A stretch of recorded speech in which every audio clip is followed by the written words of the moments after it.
হিসাব বিজ্ঞানের ওপর সর্বপ্রথম বই এই উনার যুগেই লেখা হয়েছিল। আমি যদি বলি যে সর্বপ্রথম কাচের আবিষ্কার যিনি করেছিলেন আব্বাস ইবনে ফিরনাস, উনি এই যুগেরই মানুষ ছিলেন। আমাদেরকে আজকে বলা হয় যে উড়োজাহাজের আবিষ্কারক হচ্ছে আমেরিকার কোনো দুই সন্তান। আমেরিকার উড়োজাহাজ আবিষ্কার করার 500-600 বছর পূর্বে আব্বাস ইবনে ফিরনাস কর্ডোভার মসজিদের মিনার থেকে 5 মিনিট যাবৎ উড়িয়ে মানুষকে দেখিয়ে দিয়েছিলেন যে মানুষও উড়তে পারে। আর উনি তখন আবিষ্কার করেছিলেন যে মানুষ কোনো জিনিসকে যদি উড়াতে হয় তাহলে সেই জিনিসের একটা লেজ লাগবে। এই জন্য আজকাল বিমানের লেজ থাকে, বিমানের পেছন অংশ উঁচা করা থাকে।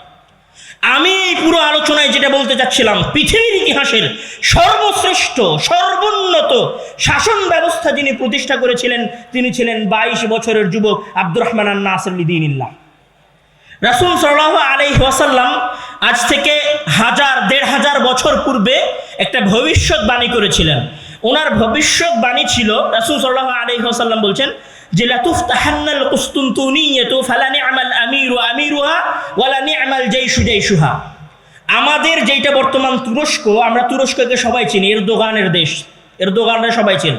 এরদোগানের যেটা রাজধানী ইস্তাম্বুল, এই ইস্তাম্বুলের নাম হচ্ছে আরবিতে কুসতুনতুনিয়া, আর ইংরেজিতে বলা হয় কনস্টান্টিনোপল। তো রাসূল সাল্লাল্লাহু আলাইহি ওয়াসাল্লাম 1500 বছর আগে একটা ভবিষ্যৎবাণী করেছিলেন। ভবিষ্যৎবাণীটা হচ্ছে যেই সেনাবাহিনী এবং যেই সেনাপতি এই ইস্তাম্বুল জয় করবে সেই সেনাপতি কতই না উত্তম সেনাপতি হবে আর কতই না উত্তম সেনাবাহিনী হবে। রাসূল সাল্লাল্লাহু আলাইহি ওয়াসাল্লাম কেন এই ভবিষ্যৎবাণী করেছিলেন? কেননা ইস্তাম্বুল বা কনস্টান্টিনোপল বা কুসতুনতুনিয়া হচ্ছে খ্রিস্টানদের 1000-এরও বেশি বছরের রাজধানী। খ্রিস্টানদের রাজধানী মানে খ্রিস্টানদের পোপ, পাদ্রী, খ্রিস্টানদের শাসন ব্যবস্থার 1000 বছরেরও বেশি সময়ের রাজধানী হচ্ছে কুসতুনতুনিয়া অথবা ইস্তাম্বুল। তো রাসূল সাল্লাল্লাহু আলাইহি ওয়াসাল্লাম বলেছিলেন যে ওই ইস্তাম্বুলকে জয় করতে পারবে সে সর্বোত্তম সেনাবাহিনী হবে। এই জন্য মুসলমানেরা সাহাবায়ে কেরামের পরে আব্বাসীয়রা, উমাইয়ারা 12 বার ইস্তাম্বুল হামলা করেছেন ইস্তাম্বুল জয় করার জন্য, কনস্টান্টিনোপল জয় করার জন্য, কুসতুনতুনিয়া জয় করার জন্য 12 বার হামলা করেও একবারও মুসলমানেরা কুসতুনতুনিয়া জয় করতে পারেনি, ইস্তাম্বুল জয় করতে পারেনি। ইস্তাম্বুল জয় করেছিলেন একজন মানুষ যার নাম হচ্ছেন মুহাম্মদ আল ফাতিহ বিন মুরাদ। মুহাম্মদ আল ফাতিহ কেন মুহাম্মদ আল ফাতিহ জয় করলেন এই ভয়ঙ্কর জায়গা যেটা কেউ তার আগে জয় করতে পারেনি? কেননা মুহাম্মদ আল ফাতিহ যখন ওই অঞ্চল জয় করার জন্য যান তখন ওনার বয়স মাত্র 21-22 বছর বয়স। তাহলে পৃথিবীর ইতিহাসের সবচেয়ে উন্নত দুর্গ আমরা বলতে পারি বা খ্রিস্টানদের দীর্ঘদিনের শাসন ব্যবস্থার কেন্দ্রবিন্দুর যেই ব্যক্তির হাতে পরাজিত হয়েছিল, যেই ব্যক্তির হাতে বিজিত হয়েছিল মুসলমানদের কাছে, সেই যুবক ছিলেন মুহাম্মদ আল ফাতিহ, যার বয়স ছিল মাত্র 22-23 বছর বয়স। এই যে ভারত উপমহাদেশ, এই ভারত উপমহাদেশে যিনি ইসলাম নিয়ে এসেছিলেন তিনিও একজন যুবক ছিলেন যার নাম হচ্ছে মুহাম্মদ বিন কাসেম। উনি 17 বছর বয়সে ভারত উপমহাদেশ জয় করার জন্য এসেছিলেন। হালাকু খান এবং চেঙ্গিস খান ইসলামী সালতানাতের উপরে যে ভয়ঙ্কর হামলা চালিয়েছিল, বাগদাদ, দেমাশক, সামারকান্দ, বুখারা সকল অঞ্চলের মুসলমানদেরকে কুচুকাটা করে হত্যা করে 40 মিলিয়ন মানুষকে হত্যা করেছিল যে হালাকু খান, চেঙ্গিস খান। সেই হালাকু খান এবং চেঙ্গিস খানের অপরাজিত বাহিনীকে যিনি পরাজিত করিয়েছিলেন রুকনুদ্দিন বাইবার্স, ওনার বয়স ছিল মাত্র 37 বছর। 37 বছর বয়সের একজন যুবকের কাছে পৃথিবীর ইতিহাসের সবচেয়ে বেশি মানুষ হত্যাকারী হালাকু খান এবং চেঙ্গিস খান পরাজিত হয়েছিল আইনে জালুতের যুদ্ধে দাস বংশের কাছে, মিশরের সীমানা থেকে সামান্য আগের দিকে।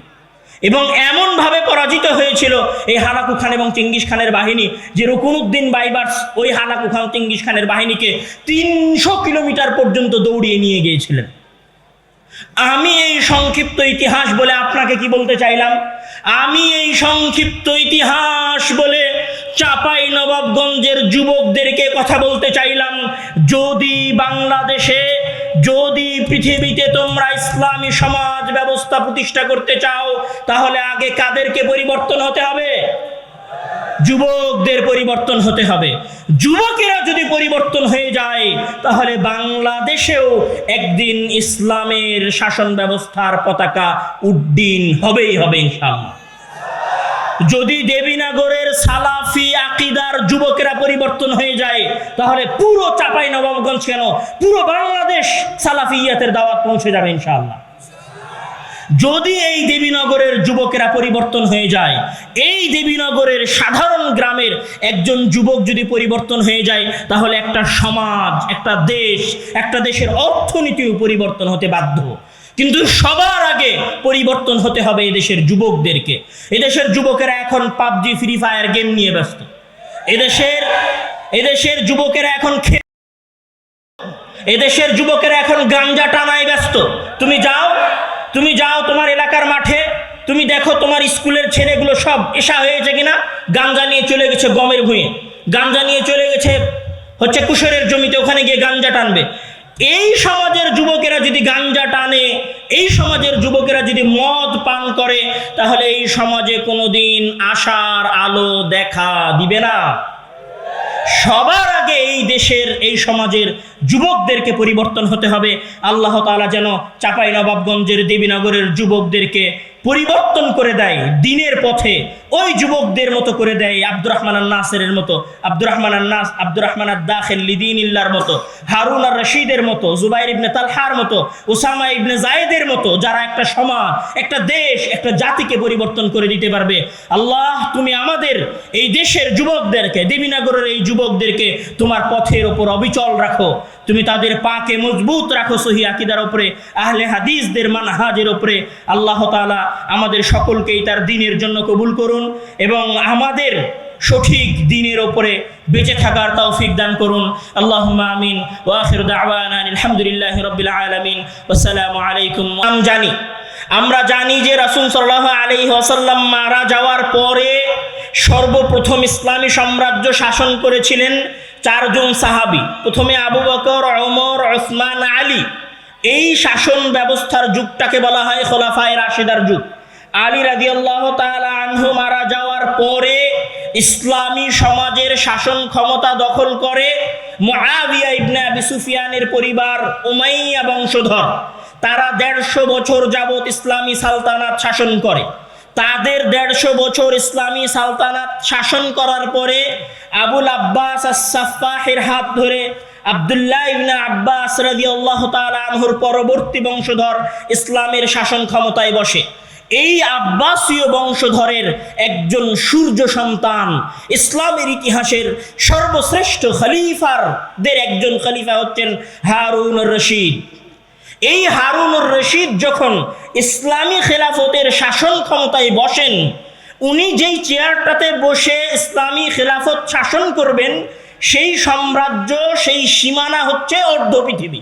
মানে পুরো অর্ধ পৃথিবী তখন শাসন হয় খলিফা হারুনুর রশিদের চেয়ার থেকে।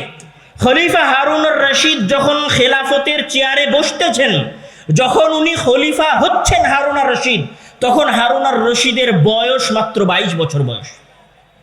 এই 22 বছর বয়স থেকে নিয়ে হারুনুর রশিদ 20 বছর যাবত ইসলামী সালতানাত শাসন করেছেন।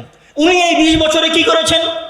হারুনুর রশিদ 20 বছরে এমন কিছু করেছেন, 20 বছরে এমন কিছু করেছেন ওই 22 বছরের হারুনুর রশিদ, যেটা পৃথিবীর ইতিহাসে কোনোদিন কোনো মুসলিম খলিফারা করতে পারেনি। উনি কি করেছেন? উনি ওনার ওই শাসন ব্যবস্থা, 22 বছরের যুবক, মানে আমার চেয়ে জুনিয়র, আমার চাইতে ছোট একটা যুবক অর্ধ পৃথিবী শাসন করার জন্য চেয়ারে বসেছেন।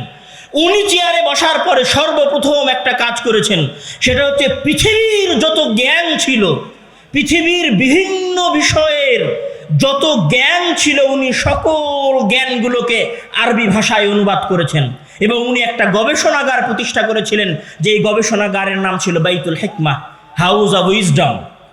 পৃথিবীর ইতিহাসে আজকে আপনাদের সামনে যদি কেউ এসে বলে যে এটা হচ্ছে দেবীনগর অঞ্চল, চাঁপাইনবাবগঞ্জ অঞ্চল, এই অঞ্চলের মানুষেরা ভালো শিক্ষিত হয়, কেউ যদি বিসিএস করে, কেউ যদি ঢাকা ভার্সিটিতে চান্স পায়, তো মনে করে যে হ্যাঁ মুই কি হনুরে। ঢাকা ভার্সিটিতে চান্স পাওয়াটাকে আপনি যেমন মনে করেন মুই কি হনুরে, এইরকম হাজারটা ঢাকা ইউনিভার্সিটি যেই গবেষণাগারের নিচে পুঁতে যেতে পারে, সেই গবেষণাগারের নাম হচ্ছে বাইতুল হিকমা। এইরকম যে অক্সফোর্ড ইউনিভার্সিটির নাম দেখলে, অক্সফোর্ড ইউনিভার্সিটির নাম শুনলে আপনারা কাঁপেন, যে অক্সফোর্ড ইউনিভার্সিটিকে আপনারা জ্ঞানের সাগর মনে করেন, এই রকম শত অক্সফোর্ড ইউনিভার্সিটির জন্মদাতার নাম হচ্ছে হাউস অব উইজডম। এই হাউস অব উইজডমের যিনি প্রতিষ্ঠাতা, তিনি হচ্ছেন হারুন আর রশিদ। আমি মনে হয় এখনো বুঝাতে পারিনি হারুন আর রশিদের পরিচয়। হারুন আর রশিদের আরো দুইটা পরিচয় বলি। পৃথিবীর ইতিহাসে সর্বপ্রথম রোবোটিক্স নিয়ে যে গবেষণা হয়েছিল, সেই গবেষণাটা হারুন আর রশিদের এই বাইতুল হিকমা গবেষণাগারে হয়েছিল। পৃথিবীর ইতিহাসে সর্বপ্রথম মহাকাশ গবেষণা সংস্থা এই বাইতুল হিকমা গবেষণাগারের আন্ডারেই প্রতিষ্ঠিত হয়েছিল মুমতাহানা নামে, বাগদাদ থেকে অনতি দূরে।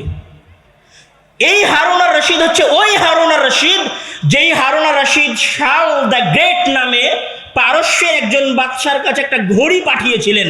যেই ঘড়ি দেখে বাদশা বলেছিল, এটা কি শয়তানের বাক্স, এটা টিকটিক করে কেন? ওই হারুন আর রশিদের কথা আমি বলছি, যেই হারুন আর রশিদ তার শাসন ক্ষমতায়, তার চেয়ারে বসে পুরো অর্ধ পৃথিবী শাসন করেছিলেন, আর অক্সফোর্ড, কেমব্রিজ, হার্ভার্ডের চেয়ে উন্নত গবেষণাগার প্রতিষ্ঠা করেছিলেন 22 বছর বয়সে। এইরকম আরো একজন যুবকের নাম আপনাদেরকে আজকে পরিচয় করিয়ে দিয়ে যেতে চাই, যেই যুবকের নাম হচ্ছে আব্দুর রহমান আদ-দাখিল, আব্দুর রহমান বিন হিশাম বা আব্দুর রহমান আদ-দাখিল লিদিনিল্লাহ। আব্দুর রহমান আদ-দাখিল হচ্ছে 731 খ্রিস্টাব্দে জন্মগ্রহণ করেছিল। আব্দুর রহমান আদ-দাখিল উমাইয়া বংশের সন্তান। আজকে যেমন আপনারা দেখছেন যে যতদিন আওয়ামী লীগ ক্ষমতায় থেকেছে ততদিন বিএনপিকে কচুকাটা করে কেটেছে, জামাতকে কচুকাটা করে কেটেছে। যখন বিএনপি ক্ষমতায় আসে তখন বিএনপি আওয়ামী লীগকে এরকম করে ধোয়। ঠিক ইসলামী খেলাফতেও মুসলমানদের মাঝে এরকম কিছু ছিল। যখন উমাইয়া সালতানাতের পতন হলো, মানে উমাইয়া খেলাফতের পতন হলো, মুয়াবিয়া ইবনে আবি সুফিয়ানের বংশধরদের পতন হলো, তখন শাসন ক্ষমতায় আসলো আব্বাসীয়রা, আবুল আব্বাসের বংশধর, আব্দুল্লাহ ইবনে আব্বাসের বংশধর। এরা শাসন ক্ষমতায় আসার পরে কি করলো, এই যত উমাইয়া আছে এদেরকে ধর আর জবাই কর। সকল উমাইয়া বংশের একজন একজন করে যুবককে ধরে ধরে জবাই করে এই আবুল আব্বাস। পরবর্তীতে তার লকব হয়ে যায় সাফাহ, মানে রক্ত প্রবাহকারী। এত রক্ত প্রবাহ করেছে জ্বর, এত রক্ত প্রবাহিত করেছে, এত মানুষকেও হত্যা করেছে জ্বর, নামই হয়ে যায় আবুল আব্বাস আস-সাফাহ তথা আবুল আব্বাস রক্ত প্রবাহকারী। তো এই আবুল আব্বাস যখন ক্ষমতায় বসে আব্বাসীয় সালতানাতে, তখন ওই বলে সকল উমাইয়াদেরকে ধরো আর জবাই করো। এই ধরো আর জবাই করোর কথা শুনে আব্দুর রহমান আদ-দাখিল পালানো শুরু করে বর্তমানের দেমাস্ক থেকে। ওনার বয়স তখন 19 বছর। এই পালাতে পালাতে, এই পালানোর সময় ওনার চাচা মারা যায়, ওনার চাচাতো ভাইয়েরা মারা যায়, ওনার সামনে নদী থেকে উঠিয়ে ওনার ছোট ভাইকে হত্যা করা হয়, ওনার বোনদেরকে হত্যা করা হয়, ওনার বংশের যত ছিল সবাইকে হত্যা করা হয়। তো এই হত্যার সময়টা হচ্ছে প্রায় 5 বছর ব্যাপী ছিল। মানে এই 5 বছর সময়, 19 বছর বয়সে, ওনার বয়স যখন 19 বছর, তখন উমাইয়া সালতানাতের পতন ঘটেছে। 19 বছর বয়সের একটা যুবক পালিয়ে বেড়াচ্ছে তার হত্যাকারী থেকে। 6 বছর যাবৎ পালিয়ে বেড়ালো আব্দুর রহমান আদ-দাখিল। 6 বছর পরে ওনার বয়স যখন 25 বছর, তখন উনি পা রাখলেন বর্তমান স্পেনে, যেটাকে আমরা আন্দালুস বলি। এই স্পেনে পা রাখার পরে স্পেনের 2-1টা গোত্রকে সাথে করে উনি পুরো স্পেন দখল করে নিলেন। আর পরবর্তীতে উনি ওই স্পেন শাসন করেছেন 30 বছর যাবৎ।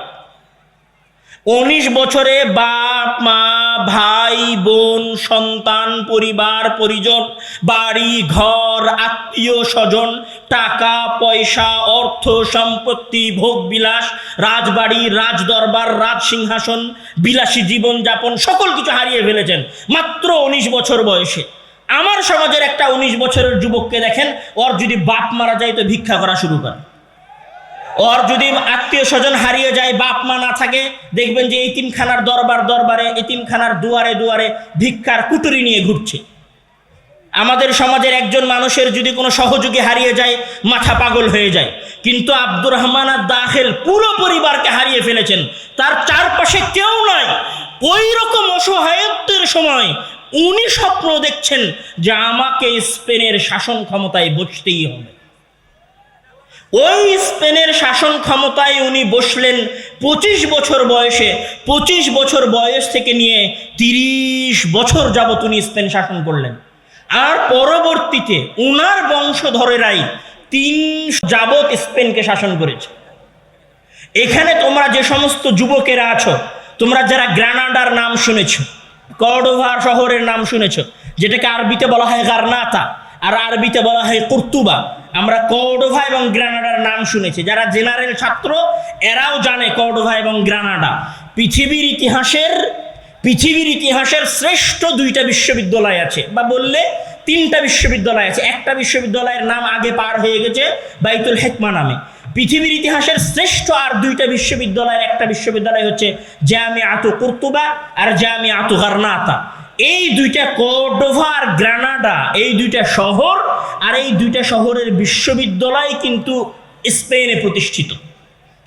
তো আব্দুর রহমান আদ দাখিল 30 বছর শাসন করার পরে যখন উনি মারা গেলেন, মারা যাওয়ার 100 বছর পরে ওনার পরপোতা, যার নাম হচ্ছে আব্দুর রহমান আন নাসির লিদিনিল্লাহ। আরবদের নিয়ম হচ্ছে আরবেরা নিজের নামও যা রাখে, ছেলের নামও তা রাখে। তখন ছেলে তার ছেলের নামও তা রাখে, মানে বাপের নাম আব্দুল্লাহ তো ছেলের নামও আব্দুল্লাহ, ছেলের নাম আব্দুল্লাহ তো তার ছেলের নামও আব্দুল্লাহ, তার ছেলের নামও আব্দুল্লাহ। তো আব্দুর রহমান আন নাসির যখন শাসন ক্ষমতায় বসেন স্পেনে, তখন ওনার বয়স হচ্ছে মাত্র 22 বছর। 22 বছর বয়সে উনি স্পেনের শাসন ক্ষমতায় বসেছেন। আর 22 বছর বয়স থেকে নিয়ে শুরু করে 912 সাল থেকে নিয়ে শুরু করে 961 সাল পর্যন্ত 50 বছর যাবত স্পেন শাসন করেছেন। 50 বছর স্পেন শাসন করেছেন। 22 বছর বয়সে উনি চেয়ারে বসেছেন মসনদে। তো এই 22 বছরের যুবক কি করেছেন এমন? তার আগে তো অনেক শাসক গেছে, 100 বছর তার আগে পার হয়েছে। এই 100 বছরের যারা শাসক ছিল তাদের চাইতে ওনার ভিন্নতা কি ছিল? এই আব্দুর রহমান আর নাসিরের ভিন্নতা কি ছিল? উনি যে 50 বছর শাসন করেছেন। এই যে 2টা ইউনিভার্সিটি বললাম, জামিয়া গারনাতা আর জামিয়াতু কুর্তুবা, এই 2টা ইউনিভার্সিটির প্রতিষ্ঠাতা হচ্ছে আব্দুর রহমান আর নাসির লিদিনিল্লাহ। উনি যেই শহরে বসবাস করতেন গ্রানাডায়, সেই গ্রানাডা শহর, সেই কর্ডোভা শহরে 32টারও বেশি বিশ্ববিদ্যালয় ছিল। আজকে আপনি 2025 সালে আছেন, 2025 সাল না, আজ থেকে ফিরে যান 1000 বছর আগে। 1000 বছর আগে চাপায়ের কি অবস্থা ছিল? জঙ্গল ছিল। 1000 বছর আগে ঢাকার অবস্থা কি ছিল? জঙ্গল ছিল। রাজশাহীর অবস্থা কি ছিল? জঙ্গল ছিল। আমি বলছি 1000 বছর আগে ফিরে যান স্পেনে, 1000 বছর আগে ফিরে যান কর্ডোভায়, 1000 বছর আগে ফিরে যান গ্রানাডায়। আজ থেকে 1000 বছর আগে ওই কর্ডোভা, ওই গ্রানাডায় 32টারও বেশি বিশ্ববিদ্যালয় ছিল, আর 500রও অধিক সরকারি ফ্রি পড়াশোনা করার জন্য বিদ্যালয় ছিল, আর 70-এরও অধিক, 70টা। আমরা এই যে দেবীনগর মাদ্রাসা, এই দেবীনগর মাদ্রাসা একটা লাইব্রেরি বানাতে 10,000 মানুষের কাছে ভিক্ষা করা লাগে দেবীনগর মাদ্রাসাকে। আর ওই গ্রানাডা কর্ডোভা শহরে 70টারও বেশি লাইব্রেরি ছিল একটা শহরে।